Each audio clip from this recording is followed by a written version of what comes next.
Hey guys, Steven here, Fanatic Perspective. It's good to be home. It's good to be back in my space. Been gone a while. Happy New Year to everybody that I haven't gotten a chance to say that to. I'm just glad to be back in my space to record and talk to you guys. Thank you for the 8,000 subscribers. Trey and I are thrilled to go over so many cool things we have planned this year coming up, more collaborations, a little bit more creativity on the channel, hopefully better content.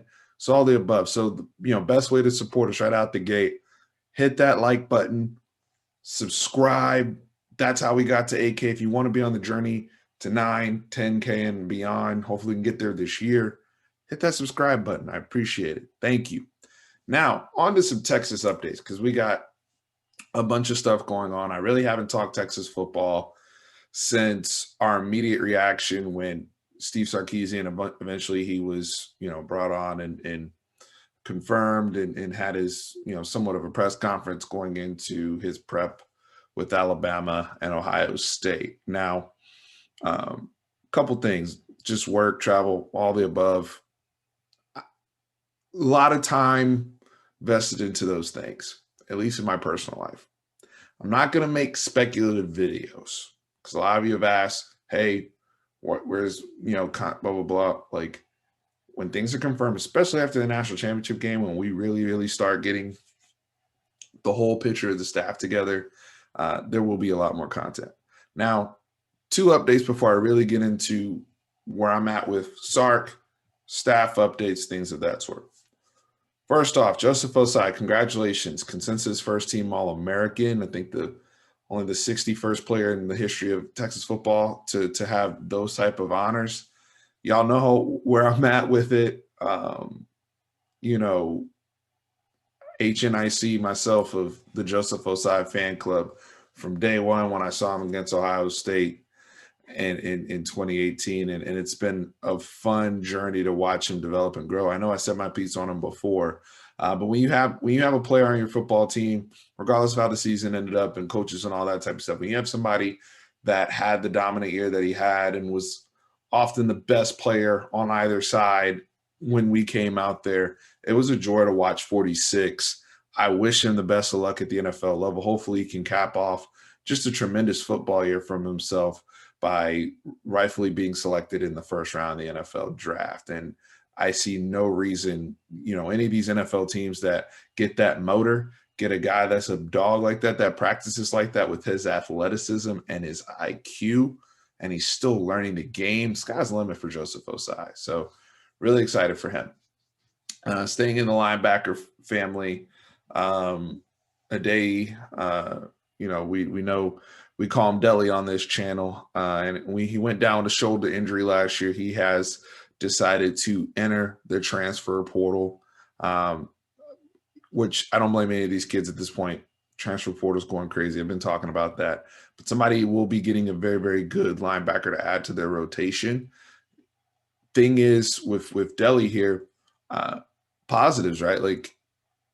Was pretty good all around inside linebacker who was developing for us, still really young, sophomore, had some of the better coverage skills. I thought he was a better cover guy than Juwan Mitchell, which isn't saying much because Juwan, that's not his forte, whereas Deli could actually make plays on the ball and carry people down the seams. I just liked where he was headed. But the thing is, when he went down, we were able to develop some depth. Juwan Mitchell really picked up his play. Overshown's been fantastic on the weak side. And then in the bowl game, Juwan Mitchell gets, was serving his suspension from the Kansas State game. And we get to see Jalen Ford in there playing. We get to see David Benda, who ended the year just flying out of, you can see the game slowing down for him. So you have all these guys. You have Mitchell and Overshown returning, potentially a new defense, obviously new coaches. The transfer, his decision makes sense to me. Now, in terms of everybody else who's out, because with Tom Herman now we're seeing the aftermath of all what happens to the other coaches. Coach Yancy McKnight, strength and conditioning coach at Texas, is out. Now, I've said this, and this will apply when I get to Sark. your strength and conditioning coach is around the kids more than anybody else, and is basically the voice that's going to echo the culture that the head coach wants in the locker room. I do give Yancy McKnight credit for, I think that year 2019 was really bad with the injuries. It didn't seem to be as didn't seem to be nearly as much as an issue this past year in 2020. So I give him credit there. I think especially our bigger guys got more explosive while they were here. Sam Cosmi being one of them, who was physically developed, or Rashawn Johnson, who they had to change over from a quarterback body to a running back body. I think Yancy did some good work behind the scenes. I know a lot of people are going to jump in here and talk about some of the soft tissue injuries we had and people maxing out during the week. Those are bad rumors.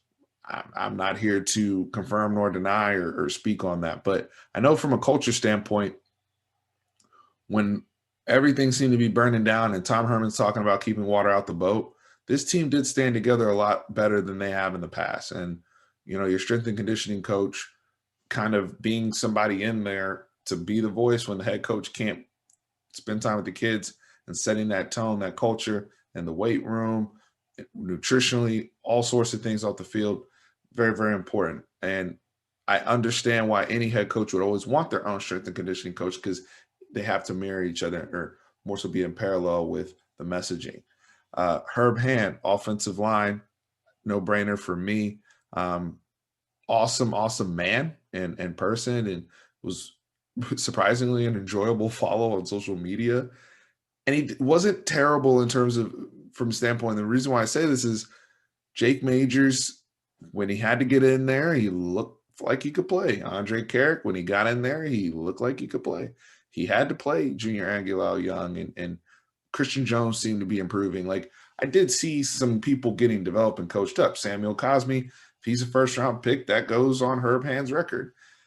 The recruiting issues was a death nail for me, and I think was something that ultimately leads up to the head coach and Tom Herman. One of the many reasons why he's not here were the big misses in the 2021 offensive line class. All the talent in state, Herb Hand just struck out there. I know he has some underrated guys that they got to sign in Texas, but some of those guys were easier to sign just being such heavy Texas fans and wanting to be here. When I look at Herb Hand, the big games, like especially going against OU and some of the issues we had, TCU, just not being able to figure out, stunts and communication and just general pass blocking seemed to be an issue. Run blocking, I never saw us get back to that physicality we had in the run game up front that we had in 2018 when we went and won the Sugar Bowl. We seem to take a step in a different direction, which is frustrating because we have wonderful running backs who I don't think we're able, it plays into them being maximized. Their usage, big part of it, but the offensive line challenges, all that falls on Herb Hand. And then today, so he's out as of this week. Today, we hear Mike Ursuchi accepts the job at Penn State to be their offensive coordinator and quarterback coach. So I think that's I'm still a Mike Ursuchi fan. I think with these, what's unique for him, these guys were here. Well, Herb Hand came on in 2018, but Yancy McKnight was here the whole time. Like, these guys most of them had time. Mike Ursuchi has just gotten here from Ohio State, has a senior quarterback who he's trying to develop. He hits the ground running in recruiting and gets Quinn to commit. We get off to a good start offensively in the season. We're leading the nation in scoring, or second, or we were at one point leading the nation or second in scoring, and we finished the year technically on paper the second highest points per game offense in UT history, only behind 2005. But we never really knew whose offense it was. At least I didn't. It looked like a Tom Herman offense through a bulk of the season. I saw the Ursuchi wrinkles in more, philosophy and scheme. I'd say Kansas State, Colorado, especially with the outside zone stuff and them going back to some of the speed option and some of the, hitting the edges and then doing their RPO. Like, I saw that more in the last few games where they're really able to bust it open and Bijan Robinson's going crazy. But the tempo stuff, and tempo's burned Texas in the past. And I wouldn't say it necessarily burned us this year, but it was just too many lulls, too much inconsistency. Played in hand with the offensive line coach, and a lot of that I think did fall in Tom Herman's lap. Like I said, I'm a Mike Yurcich fan. I didn't see Mike Yurcich offense all season. I saw it at the end of the season. I saw it at the very beginning, and the rest of it just seemed to be a coach that's on the hot seat, trying to retain some of those things and working with Mike Yurcich. Maybe Mike Yurcich is calling Tom Herman's offense, but that scheme wasn't there. I didn't see that any of those concepts that he typically does. But I will say this: if they give him patience at Penn State and knowing what he's produced at Oklahoma State, even here at Texas still, and Ohio State with Justin Fields going third in the Heisman voting, like he knows offense, and I think he'll have a lot of success in Happy Valley. I wish him the best. It's unfortunate. I know some of you will comment here, and it's true about, hey, well, Steve, he lost to Quentin Jackson. He lost the other young man, Jalen Milroe, to Alabama, which I think was, collateral damage for Quinn Ewers. So, got to net that. But, yeah, you're right. And he, it is what it is. We're moving on to another offensive mind. It leads me to current Texas head coach Steve Sarkisian. Real quick, y'all know I wasn't thrilled about the hire, but I'm on board now, and I said I will support and be 100% on board once he is named the head coach. He was named the head coach after we made the video, and I really liked what I saw. Now, I'm not trying to get sucked in, and this is something where it's going to be kind of the same approach I took with Chris Ash last year, and I'll get to that in a second. But with Steve Sarkisian, I was really impressed with his humility. We talked about some of the the issues on the channel. Great dialogue with us, Tran and myself, and those of you in the comments, battling addiction and those things. He hit those 10 out of 10, knocked out the park, being upfront about it, and seemed to be even more mature than the Steve Sarkisian I remember from Washington and USC. So that was very, very encouraging. Still confident, but not arrogant in the way or in the manner that Tom Herman necessarily came here, which I think at the time was needed back in 2017. But when it got to the point of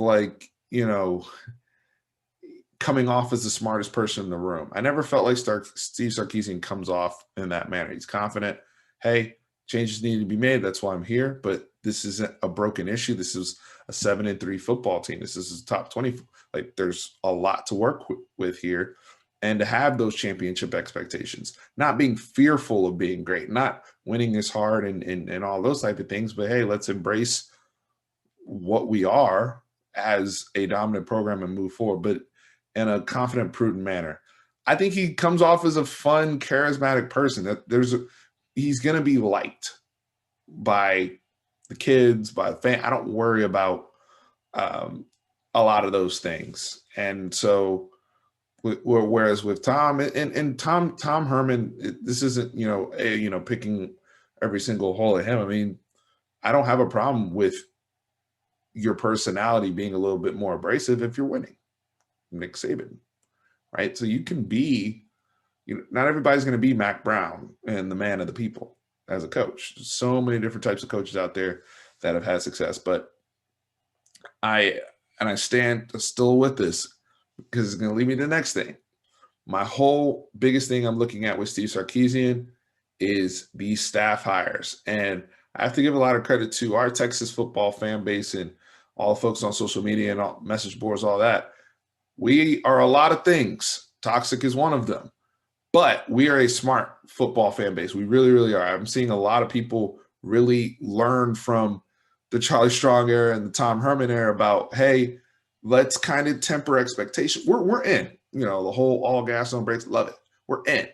But let's look at these staff hires. And so everybody, I feel like more than ever before, where we kind of just trusted and signed off on everyone that was being brought in. I think we're really, really excited and really paying attention to, okay, let's withhold at least a preliminary grade on this hire until we see the entire staff being built, because we're starting to learn, yes, the head coach is accountable for everything, but we have to realize that coaching in itself is their own team, and they can't put together a weak team off break. This is going to be the foundational layer of the Steve Sarkisian era.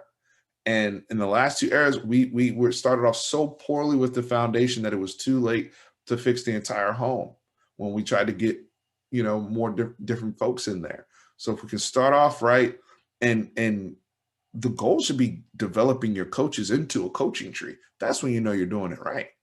When people are, you see what Alabama's doing, just, these reclamation projects they have, but Nick Saban has a coaching tree. Pete Carroll has a coaching tree, who Sark is from both, right? Urban Meyer, we talk about all the assistants that, are not doing well, they're doing well, but these coaches are developing other coaches. And so I'd like to see, Steve Sark, that was mentored by Nick Saban, keep in mind that we need to develop the coaches that do get hired on this staff, but they need to be ready to go as recruiters and developing players, which he hit on in the press conference as well. My 3 big wishes were this: retain Stan Drayton, get the best possible person you can get as your offensive line coach, and you either stick with Chris Ash or you get somebody who is even or better. Those are like my 3 big things. As of right now, we can pretty much concern Stan Drayton's in place as the running back coach. Very, very exciting news. Bijan's doing jumping jacks. Their relationship's intact. Stan Drayton looks like he has another Zeke Elliott type talent that is going to be headed to the NFL in a couple years. And we are going to be the beneficiaries to see him as fans being the face of our program, representing us on or off the field.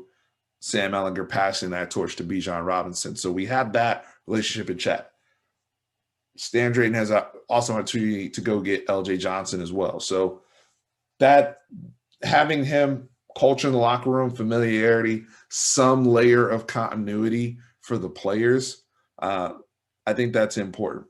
Now, for the other 2, because we get into the staff. Now, this is where it gets really fun. So Kyle Flood, former Rutgers head coach, was there for a while, and offensive line coach, head coach, and current Alabama, more importantly, the winner of the best offensive line, but currently the Alabama offensive line coach, who successfully took the Brock Myers from us along with Nick Saban, but his name was the name that they were talking about. We've seen what he's been able to do with Alex Leatherwood and some of the other guys on the Alabama offensive line that are developing, and the recruiting class that Alabama just signed for their offensive line, which is one of the best we've seen. That's Kyle Flood. And just hearing that, he could potentially come, nothing is confirmed, right, in terms of, people being introduced and the whole Texas thing. But if it's as expected, Kyle Flood, and then AJ Milway, who is I think right now an assistant for Sark, but was going to be a coach for a G5 school, but it was probably be named offensive coordinator, quarterback coach, and working with Sark heading the offense. And Kyle Flood, or if Kyle Flood gets an OC title, I don't know, but having him here is a game changer for Texas. It is an absolute game changer for Texas, because we have struggled with the offensive line for God knows how long. So I'm hoping Sark brings them over. It gets confirmed next week. And I know a lot of people are going to say about, the Brockemeyer twins, what would potentially happen if they flow back our way. Right now, it's just message board talk. But never say never, especially with the way the portal is. It's easier than ever. We saw with Brew McQuay. It's easier than ever to move around. So I'm excited for the possibilities of the offensive line. On top of the young guys we have here right now that show some things. We just, Tyler Johnson got to start at right guard in a bowl game. That's awesome. Jake Major starting the last couple games. Andre Carrick playing the last couple games. Gian Angelau still being here and young. Things are starting to look up for the offensive line. Now, all the other rumored kind of names and hires. The third one is the big one, right? Because that's the other half of the ball, and that person's going to have a lot more power with us having offensive minded, potentially play calling head coach. So we started with Coach Boom and Will Muschamp, and that's Chris Ash's side, right? And then the name Barry Odom got real hot. Current Arkansas defensive coordinator. Barry Odom, for those who don't remember, previous Missouri head coach, was actually the person that I was more on board with hiring as our defensive coordinator last year over Chris Ash. That was, I think I'm on record of saying that I wanted Barry Odom then. Now Chris Ash is still here, and with all things considered, I'd like it for the kids if Chris Ash could stay and get a year or two. I think it's deserved. Coleman Hutzler, but one of the things we have to realize is what I want more so is Sark to have his say and blueprint on everything he wants for old Tom Herman Goody alignment purposes. Like that, like Tom wasn't wrong about that. You have to be aligned with your coaches. And if I have to inherit somebody who I may have some philosophical differences or may teach, that goes into teaching and culture and all those type of things, I don't think you're setting yourself up for success. Now, if there are common ties, like seems like Coleman Hutzler has common ties between Will Muschamp, common ties between Chris Ash. I mean, that's obviously in play with his history at South Carolina. But if you're Sark and because all of it plays into how you decide to recruit too, and who takes on what regions, all sorts of dynamics that are behind the scenes that it's not like a video game where or fantasy where you can just plop somebody's name in, boom, they're in place, let's go. There's so many relationships in doing here. So I definitely understand wanting your own strength and conditioning coach, definitely understand wanting your own coordinators. Those things make sense to me. So I don't know who right now. We don't know. I think we'll have a lot better picture for some of these big hires left to be made after the national championship game. Steve Sarkisian is going to be calling plays the Alabama Crimson Tide on Monday night. So as we, get past that and he's able to take his mind off the game and go 100% Texas, hit the ground running, I think we'll have the crew in play pretty quick. Obviously, we need to for, recruiting and signing day coming up in February. So exciting times. I mean, Dan Quinn, Tran texted me today, asked me how I felt about Dan Quinn. He was phenomenal the last time he was in college over at the University of Florida. Some good ties. Maybe you're able to finagle. I know Coleman Hutzler was around there at some point. And we just hired a coach from the Atlanta Falcons, right? Previously Steve Sarkisian, who was his offensive coordinator. So the Dan Quinn relationship would make a lot of sense and bring that NFL type of credibility. I don't have an issue with that. I think I'd be excited for Dan Quinn if he's the defensive coordinator and it kind of flips. But if they don't do that, I mean, there's some other exciting names out there. I've seen Derek Ainsley being mentioned, who is the DC over at Tennessee. There's a lot of talk about Corey Raymond, who looking at it as a DB coach, but I think Corey Raymond's on his way to being a DC. We'll see what happens with the whole LSU situation. There's a lot of stuff going on. Looks like Blake Gideon will be coming here, at least right now, to be coaching safeties and probably will be involved as, special teams, if not the special teams coordinator or co-coordinator, however they decide to do it. Former Texas Longhorn, 4-year starter, very productive while he was here, and has developed in the coaching ranks. His father used to be a head coach at Leander, so they can potentially leverage some of those Texas high school football ties. Him being a former Texas player, him developing over at Ole Miss, having some success on the special team side. A lot of good stuff there that, as a developer of kids and recruiter and a former alum. So you get a lot with Blake Gideon. And then the last name last two names, because Torrey Becton from Cal, I believe, is expected to be the strength coach or strength and conditioning coordinator. However they decide, I think he's tied up with Sark and has previous relationship with Sark. So I didn't want to finish this video without mentioning that. But defensive line, Bo Davis. If you're going to replace Oscar Giles, now Mark Hagan can go.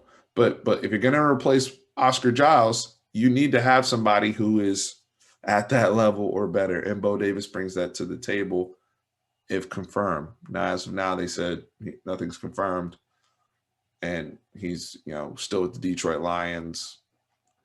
But Bo Davis was the guy who got Malcolm Brown from Brenham, Texas, to come to Texas. Was our last first-round pick when he was a defensive tackle. The job he's done, Alex Okafor, all the Nigerian Nightmares that were there before, Tank Jackson, we've heard a lot of good stuff. Roy Miller's been saying some stuff, like a lot of good stuff from different players about Bo Davis and his credibility. He goes to Alabama. I think it was Ashawn Robinson who he kind of flipped over from us. And, having him back here, I think the pass rushing productivity, as good as the group was, we could see an uptick in terms of their sack numbers and hurries and things just from, whether there are 3 or 4-man front. So exciting stuff. And these are people that can recruit with credibility, whether you're Bo Davis, whether you're Stan Drayton, if they get Corey Raymond, like they are trying to put together a crew that holds down Texas as best they can. And so Tran and I we'll have a lot more insight, I think, coming out of the national championship game. A lot of us, first off, recruiting for Texas, if he goes and wins a natty, it's even better for us because we know what he's doing with quarterbacks. So this whole thing, I feel like Texas fans were on board together at the same place. And if we can have some success out the bat, it can be a beautiful thing. Because I really, the whole Tom Herman's in the past now, right? We move forward, whether you wanted him here or whether you wanted him gone. If you're a fan, be on board with Sark, even if you're critical of the hire or skeptical of some things like I am. We got to move forward. But I'm also saying we got to judge it right. I'm not getting carried away here and saying everything is awesome and everything is great. I've made that mistake before, and that won't happen again. I will. Y'all know me. I'll be critical when I need to, even if my spider sense is off or I don't agree with a decision that's made. So overall, we'll see how everything plays out. So far, so good. I'm cautiously optimistic with the things that are playing out and some of the news I've heard, even with our search committee and how they've been handling things. So that's all I got on the Texas update on the Texas side. Y'all make sure you hit that like button, smash that like button, help us grow this platform. Tran and I are so very thankful. Have more national championship preview probably coming out tomorrow. Alabama, Ohio State. Can't wait. That rhymed. And I'm saying that because I saw Bart Scott on TV today, and he really cracked me up arguing with Ryan Clark. So anyway, guys, appreciate y'all. Orange always up.